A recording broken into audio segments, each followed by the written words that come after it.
The clock is ticking for lawmakers to make a deal or the government will shut down just after 10 o'clock our time tonight. We are continuing to bring you team coverage tonight on the potential government shutdown. Time is running out for President Donald Trump and congressional leaders to come up with a deal.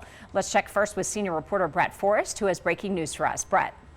And good evening. The Senate just failed to pass a funding bill once again, losing the vote 55-45, meaning the government is on track for that shutdown at midnight Eastern, 10 p.m. local time. Due to Senate rules, budget bills need a 60-vote threshold to pass, and only 3 Democrats crossed the aisle, which was more than the last vote, but still not the 7 needed to pass a continuing resolution. Democrats recognize this is essentially the only opportunity they have to pass any type of policy win, using the only leverage they have, demanding some health care funds be placed into these continuing resolution bills before voting yes.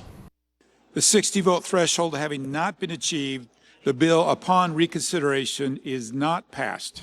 So House Republicans have already passed what they're calling a clean bill, which is what the Senate also voted on today, and some Republicans signaling they are willing to negotiate on some of the Democratic demands, but that does not appear to be enough for Democrats. So while there is still theoretically time to pass a continuing resolution in the Senate, it does seem unlikely at this point. So yes, government is on track to shut down. For how long is the next question. Diane. Brett, thank you. Many of our local nonprofit aid groups are paying attention to the impasse in Washington. They say they know a shutdown could create a temporary increase in people needing help.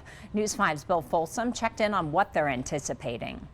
Here at Catholic Charities, everyone is paying close attention to the will there or won't there of a government shutdown. Our community could potentially get hit hard. When lawmakers in Washington can't agree and a government shutdown could happen, leaders at nonprofits have to consider the possibility of more people needing some help until their paychecks resume. We are very much aware of what's going on, and we very much are paying attention to it, and we're looking at what our supplies are, which is why we've been asking the community if they can donate food. Catholic Charities does require anyone seeking help to meet with a caseworker. Supplementing food may be a bridge to stability, but other options may be better. Diapers and formula for kids, direction on avoiding debt, job skill coaching for someone else in the family to bring in additional income, or getting some help dealing with financial anxiety. And it may be something where they might need to talk to a therapist or a counselor.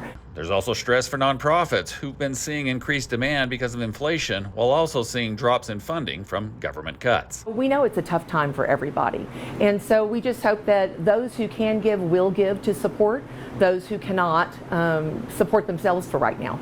A lot of aid organizations encourage getting help sooner rather than later so they can be a bridge to dealing with short-term issues rather than having them become long-term problems.